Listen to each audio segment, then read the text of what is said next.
Salut les potes, salut les amis, j'espère que vous allez bien. On se retrouve aujourd'hui pour une nouvelle vidéo sur Footsen. Dans cette vidéo, nous allons vous proposer un 11 probable des Lions du Sénégal pour le match aller des barrages de la Coupe du Monde Qatar 2022. Le match aura lieu ce vendredi 25 mars 2022 au Caire. Comme vous le savez, le groupe du Sénégal est au complet et se regroupe actuellement à Marrakech pour préparer le match. Même les joueurs qui étaient blessés avant le rassemblement, comme Mambaba Cham, Ismaël Sarr ou encore Pape Abdou Cissé, ont rejoint la sélection nationale. Mais avant de démarrer, n'oubliez pas de vous abonner et d'activer la cloche de notification pour ne rater aucune de nos prochaines vidéos. On commence.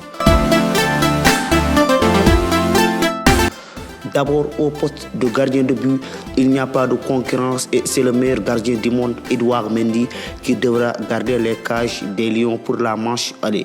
Au Caire, la mission d'être dans les buts ne sera pas facile car on sait que le stade du Caire sera plein. Les supporters qui seront présents vont tout faire pour perturber le portier sénégalais qui avait arrêté le penalty de Mohamed Lachid pendant la finale le 6 février à Yaoundé. Mais on sait qu'Edouard Mendy est un grand gardien, quelqu'un qui a géré les bruits d'Anfield, de l'Etihad Stadium ou encore d'Old Trafford ne devrait pas être inquiet pour les supporters du Caire.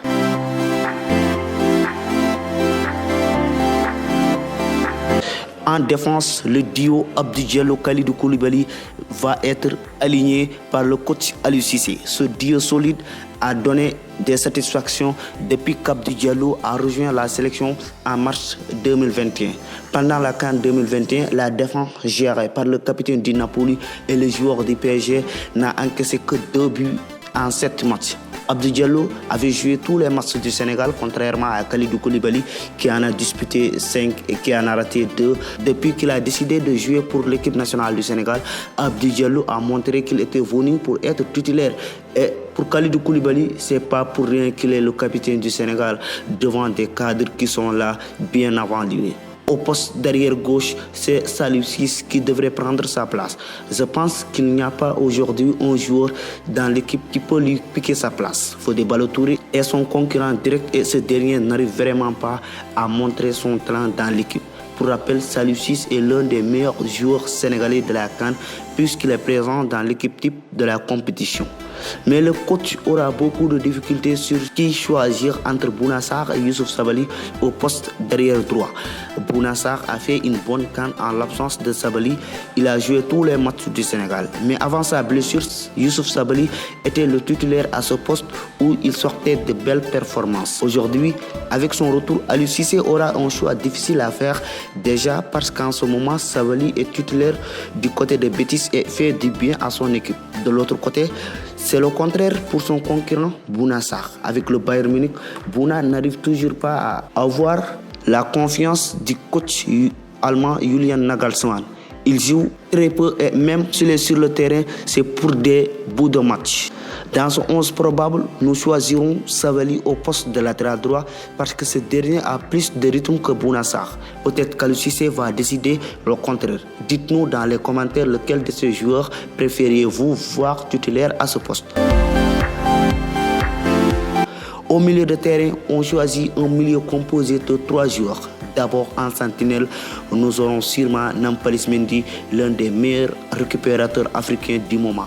Papi Mendy, comme on le surnomme, a apporté beaucoup de satisfaction au Lions depuis sa première sélection. Pendant la CAN, il a énormément donné à l'équipe et on le voit partout dans le terrain. La récupération, les relances, les actions offensives entre autres, et c'est pas pour rien qu'il est présent dans l'équipe type de la compétition. Sa titularisation est plus évidente puisqu'il a récemment recommencé à jouer en club sous les ordres de Brendan Rodgers. L'autre qui est sûr de jouer est l'incontournable Idrissa Gana Gueye, le joueur du PSG. Le joueur du PSG est un cadre de l'équipe et devrait apporter beaucoup à ses coéquipiers puisque Nampalys sera au niveau de la récupération. Gana sera lui plus haut sur le terrain comme pendant la CAN. Le troisième joueur du milieu de terrain sera très difficile à choisir entre Cheikhou Kouyaté et le jeune Pape Gueye. Même pendant la CAN, il y avait de la concurrence entre les deux lions. Pape Gueye est arrivé récemment en sélection et bouscule déjà certains cadres au milieu de terrain. Pendant la CAN, il a montré beaucoup de belles choses alors qu'il était novice dans la compétition. De l'autre côté, Cheikhou Kouyaté a lui aussi réussi sa CAN. Sous le feu des critiques depuis longtemps, il a montré un autre visage au Cameroun. Il a apporté défensivement qu'offensivement. Mais on a vu que Pape Gueye est beaucoup plus offensif que Cheikhou Kouyaté. Et puisqu'on a deux joueurs à vocation défensive tels que Nampalys et Gana, on préfère avoir Pape Gueye pour apporter plus de rythme dans les attaques du Sénégal. Et vous préférez qui? Cheikhou Kouyaté ou Pape Gueye? En attaque aussi, il y aura 3 joueurs. Sur l'aile gauche, Aliou Cissé devra faire confiance à l'attaquant de Watford, Ismaïla Sarr, qui revient de blessure. Pendant la CAN, il avait apporté des solutions offensives à l'équipe et il devrait retrouver son aile. À la pointe de l'attaque, c'est Famara Diédhiou, le joueur d'Al Sport, qui doit occuper ce poste comme durant la CAN 2021. Et on termine avec l'aile gauche qui sera sans doute occupée par l'incontournable Sadio Mané. Comme durant la Coupe d'Afrique, Sadio Mané va être un élément essentiel pour le Sénégal pendant cette double confrontation Sénégal-Égypte. Et il va essayer de nouveau de battre son coéquipier en club, Mohamed Salah. Dites-nous dans les commentaires qu'est-ce que vous en pensez de ce 11 probable qu'on vient de vous proposer. On se retrouve à la prochaine fois pour une autre vidéo sur FootSen.